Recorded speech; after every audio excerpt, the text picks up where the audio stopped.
Hey guys, for many families and individuals, pets are more than just companions. They are an extension of the family. Many multifamily owners and landlords recognize this and have shifted to more of a pet-friendly model. For other owners, they do not want pets in their units as they may cause damage or bother the other tenants. Prospective tenants will bring their pets along saying that they are companion animals, leaving the owners and landlords worried about fair housing rules and the consequences if they don't comply. These days, it is now more important than ever to understand the fair housing rules around service and assistance animals and the potential problems that an operator can face if they don't comply. Not understanding the differences could result in you inadvertently discriminating a person with a disability and in turn violate the ADA, the Americans with Disabilities Act. But here's the long and short of it. The rule states that people with disabilities have the same rights to housing as those without disabilities. As an owner or an operator, it is illegal to deny housing to someone because they have a physical or mental disability. Before we go into the problems you can face as an owner or an operator, let's go into the two primary scenarios you'll be faced with: service animals and assistance animals. So, as I mentioned, service animals are covered by the ADA, the Americans with Disabilities Act. A service animal is primarily defined by the ADA as a dog, all right, that performs tasks for a person with a disability. The tasks performed by the dog must be directly related to that person's disability.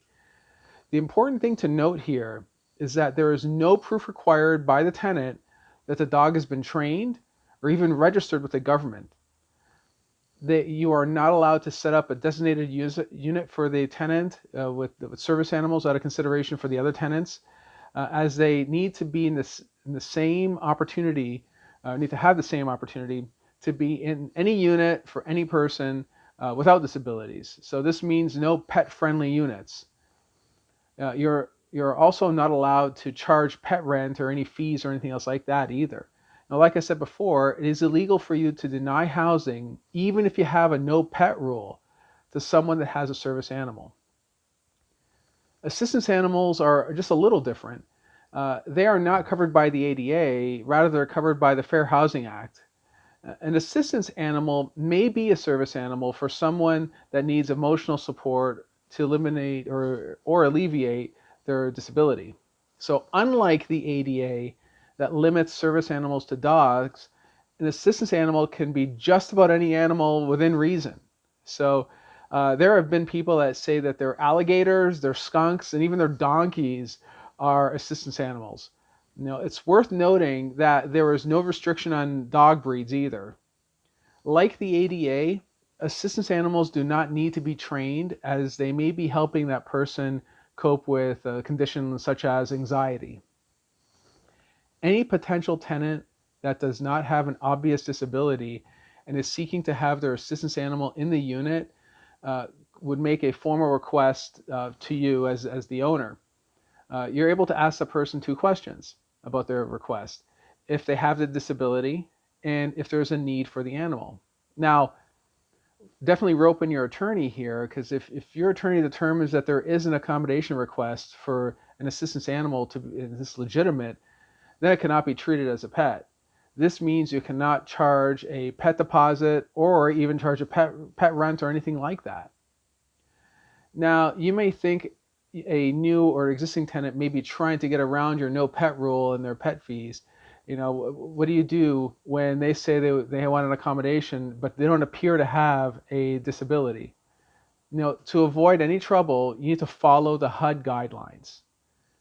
You need to push back a little bit to that tenant and request a doctor's verification in writing of the tenant's disability and what are the animals actually needed to support this disability. The letter should confirm that the disability is established and that the animal is actually needed for that person to cope or serve as treatment for that disability. And to limit your risk, you can use a third-party assistance animal validation provider. There are several on the internet, and they're little to no cost to you at all. So definitely look into doing that. It's also worth noting that if you live on the property or a member of your family has an allergy to the animal, it may be possible to deny the service animal. And if the service animal or assistance animal shows aggression towards anyone, you can possibly deny that dog in your rental as well. It just cannot be based on it has to be based on fact. It has to be factual. Okay. Before you take on either case, be sure to talk to your attorney and come up with an execution plan. Because remember, you're dealing with federal law here. This is nothing to play around with. So same thing with any of the advice I'm giving you here. Run it by an attorney. Make sure that you're very much aware of how to handle these sorts of scenarios. Anyway, how do you stay in compliance with your tenants about service animals? How do you mitigate your risk? Let me know in the comments. I would love, love, love to hear from you. If you like this content, go ahead and give it a thumbs up and share it. Also, check out the Bulletproof Cashflow podcast on iTunes and Stitcher, and subscribe to the YouTube channel as well. And if you haven't already, go ahead and leave a comment there, because it'll help the channel too.